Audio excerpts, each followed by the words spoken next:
గట్టిగా, గర్వంగా అందరికీ వినిపించేలా 'భారత్ మాతాకి జై' అని కామెంట్ చేయండి. ఛానల్‌కి లైక్ వద్దు, సబ్స్క్రైబ్ వద్దు, ఏమీ అడగట్లే మేము. కానీ ఒక్క కామెంట్ నా కోసం, మా కోసం, మా కొండంత బలం మీరిచ్చే కామెంట్ మా టీమ్‌కి.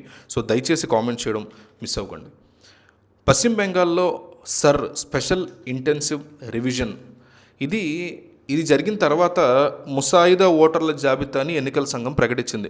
ఇది ప్రకటించినటువంటి నెక్స్ట్ మినిట్టే తృణమూల్ కాంగ్రెస్ పార్టీలో కలవరం మొదలైంది. ఎందుకంటే ఈ సర్ ద్వారా దొంగ ఓట్లు, చనిపోయిన వాళ్ళ ఓట్లు, సరైనటువంటి ఆధారపత్రాలు లేని వాళ్ళ ఓట్లు, సందిగ్ధ ఓటర్లు, 4-5 చోట్ల పేరున్నటువంటి ఓట్లు ఇవన్నీ తొలగిపోయేసరికి పశ్చిమ బెంగాల్ రాజకీయ ముఖచిత్రం, ఎన్నికల ఫలితాలు మారబోతున్నాయన్నది మమతా బెనర్జీకి స్పష్టమైంది. అందుకే సర్ అనే పేరెత్తగానే తృణమూల్ కాంగ్రెస్ నాయకులకి, మమతా బెనర్జీకి సర్రని ఎక్కడో కాలుతుంది. పశ్చిమ బెంగాల్లో 7,66,37,000 చిల్లర ఓటర్లు ఉన్నారు.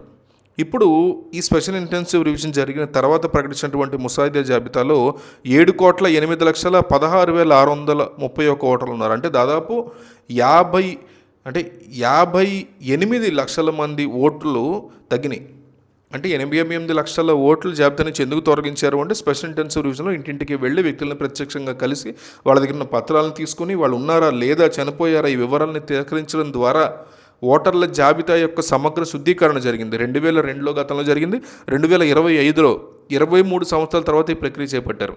ఇది తొలగించినటువంటి 58 లక్షల ఓట్లు ఎవరివి ఏమిటి? అందులో 26 లక్షలు అంటే దాదాపు సగం మంది చనిపోయారు కానీ వాళ్ళ పేర్లు ఓటర్ల జాబితాలోనే ఉన్నాయి.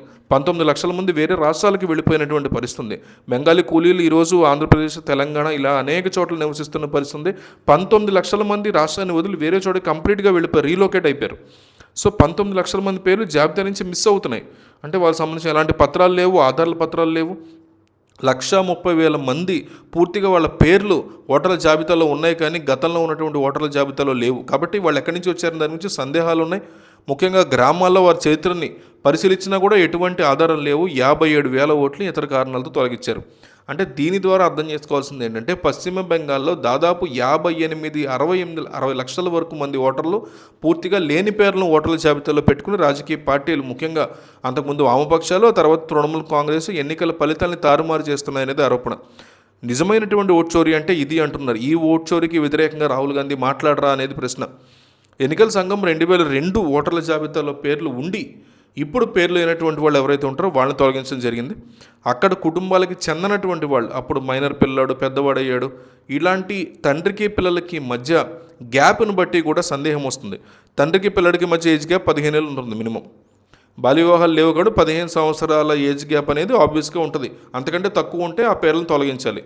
లేదా 50 సంవత్సరాల కన్నా ఎక్కువ తండ్రితోటి ఏజ్ గ్యాప్ ఉంటే కనుక తండ్రికి కొడుక్కి మధ్య 75 ఏళ్ళ తండ్రికి 25 ఏళ్ళ పిల్లడు ఉంటారు కాబట్టి అలాంటివి కూడా తొలగించడం జరిగింది. సో ఫెర్టిలిటీ ఉన్నటువంటి వయసు కాదు కాబట్టి. సో గ్రాండ్ పేరెంట్స్, తాతలు, నాయనమ్మలు ఇలాంటి వాళ్ళ వయసు మధ్య గ్యాప్ 40 సంవత్సరాల కన్నా తక్కువ ఉన్నా కూడా ఆ పేర్లను ఆధారపత్రాలు పరిశీలించిన తర్వాత తొలగించడం జరిగింది. సో ఓవరాల్గా చూసుకుంటే దాదాపు 30 లక్షల మంది 2022లో వీళ్ళ పేర్లు లేవు, ఆ తర్వాత ఎక్కడి నుంచి వచ్చాయనే దాని మీద డిస్కషన్ నడుస్తుంది. సో ఇట్లాంటి సిచ్యువేషన్ అంతా కూడా సర్క్ సంబంధించిన తర్వాత బయటపడినటువంటి నిజాలు తెలుస్తున్నాయి. సో కీలకమైనటువంటి పరిస్థితుల్లో ఈ సర్ అనేది మీకు బయటపడింది, నిజాన్ని బయటపెట్టింది. తద్వారా మమతా బెనర్జీకి భయం వేస్తుంది.